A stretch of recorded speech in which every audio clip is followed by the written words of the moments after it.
You have claimed that you oppose medical transitioning for these children, namely and specifically to what normally happens is puberty blockers, which you have called you called it child abuse. Is that correct? It is. That's correct. You consider it okay. You consider it child abuse. You consider it child abuse because you believe that a child is not capable of consenting to what you consider are irreversible procedures. Is that correct? A damaging, irreversible procedure. Damaging. Okay. Ben, are your children circumcised? Did you circumcise your children? Yes, I have two sons and they're both circumcised. Why would you do that? Isn't that kind of hypocritical? Nope, I'm circumcised. My works just fine. Ben Shapiro, the conservative firebrand known for his sharp wit and rapid-fire delivery, is no stranger to controversy. Time and again, he has taken to the so-called woke culture and delivered punches that left viewers and critics alike speechless. Number 1. The Caitlyn Jenner debate, delusion or truth? Ben Shapiro's appearance on Dr. Drew on Call discussing Caitlyn Jenner's receipt of the Arthur Ashe Courage Award turned into a fiery debate on biology and identity. Shapiro explained that Jenner's chromosomes remain male despite her transition, sparking outrage. Call him Caitlyn Jenner? No, it's her. You're not being polite to the pronouns. Because disrespectful. Okay, forget about the disrespect. Facts don't care about your feelings. It turns out that every chromosome, every cell in Caitlyn Jenner's body is male with the exception of some of his sperm cells. It turns out that his brain structure is male. It turns out that he still has all of his male appendages. His calm insistence on facts over feelings, particularly regarding chromosomes, was met with backlash, especially from transgender guest Zoe Tur, who threatened Shapiro with physical violence. You cut that out now, or you'll go home in an ambulance. Yeah, that seems mildly inappropriate for a political discussion. However, Shapiro stayed composed, calling out the absurdity of the threat in a live debate. This incident highlighted Shapiro's commitment to truth, even under attack, challenging the growing influence of woke ideology. Number 2. The college protesters, giving the middle finger right back. Shapiro has long been a target of college protests, but at one university event he turned the tables. A group of students protested his speech by flipping him off and chanting in a room full of police officers. Rather than backing down, Shapiro flipped them off in return, showing them that their actions only increased his popularity. He offered them a chance for a civil discussion, but they refused.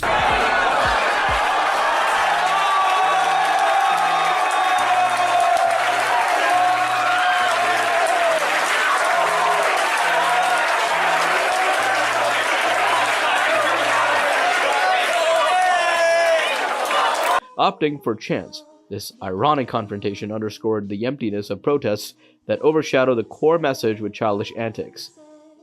In the end, Shapiro's words held more weight than their protests. Number 3. White supremacist. Ben Shapiro gets labeled by professors. At another college event, Ben Shapiro faced the absurd accusation of being a white supremacist from professors at the university. Despite being an Orthodox Jew, Shapiro was wrongfully labeled as an extremist simply for his conservative views. I know you?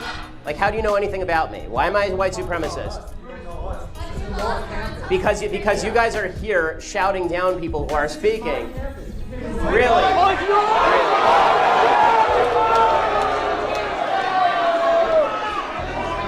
Okay, last time. How what starts? What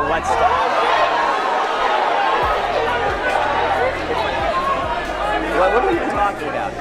What is it? And why, if you have a question, why don't you just ask it? I'm happy to talk with you, but this is nonsensical. This doesn't help. What was that? Well, then tell your people to sit down. We're having a question-answer period.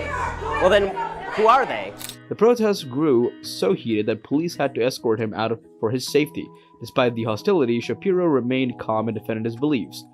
The situation exposed the growing trend of silencing opposing viewpoints by labeling them as extreme. Shapiro's ability to remain composed highlighted the increasing intolerance for differing opinions in today's political climate. Number 4. Real Time with Bill Maher, a sharp battle on Trump and Russia. When Shapiro appeared on Real Time with Bill Maher, he anticipated a lively discussion. What he didn't expect was Maher's pivot to the topic of Donald Trump and Russia. The conversation shifted to the one-sided accusation of Trump's alleged collision with Vladimir Putin. And the person looked at him and said, "We're both Russian." And he says, "I don't understand the world I'm living in. My kids want Levi's and they want radios. Why can't we have that Russian greatness back?" And I think the biggest mistake the West makes generally, and this is true with Russia today, it's true with China as well, is that we tend to think that everybody wants the same things that we want. Shapiro, ever composed, explained why he believed the media narrative surrounding the issue was flawed. He pointed out the absurdity of portraying Trump as both a bubbling fool and a mastermind, asking, "Do you think Trump could collude with his own left foot?"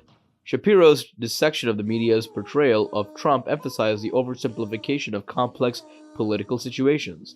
Well, it depends on what. So what I've called myself is sometimes Trump. Okay, people have said there's never Trump and then there's always Trump. Sometimes Trump meaning that when he does something that I like, I cheer, and when he does something that I hate, which happens, then I boo. And I'm booing as loudly as you are when he does something that's really bad. But listen, you're very upset about this Supreme Court nominee. I am very pleased about this Supreme Court nominee as a conservative, right? He's doing a lot of things that I like in terms of policy. Now, that doesn't mean that I am cheering his character, because I think that it is very difficult to cheer Donald Trump's character, nor do I think it's appropriate. Well, what do you like? Number 5.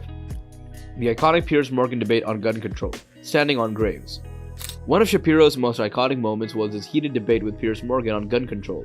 Morgan made an emotional appeal following the tragic Sandy Hook shooting, accusing gun rights advocates of not caring about the victims. Shapiro, however, of course, because he stayed calm and he knows what's going on and he's always composed, always, turned the tables, accusing Morgan of standing on the graves of the children to push a political agenda. Politically, by standing on the graves of the children of Sandy Hook, saying they don't seem to care enough about the dead kids. If they cared more about the dead kids, they would agree with you on policy. I think we can have a rational political conversation about balancing rights and risks and rewards of all of these different policies, but I don't think that what we need to do is demonize people on the other side as being unfeeling about what happened in Sandy Hook. How dare you accuse me of standing on the graves? He refused to engage in emotional manipulation, calling for a rational discussion about balancing rights with risks. Shapiro's defense of the Second Amendment, grounded in constitutional principles, became a masterclass in logic versus emotion. An iconic moment came when Shapiro handed Morgan a copy of the Constitution, symbolizing his refusal to concede to emotional arguments. Which of these moments left you speechless? Do you think Shapiro's style is effective, or does he cross the line? Drop your thoughts below and don't forget to like, subscribe, and share for more eye-opening stories and insights.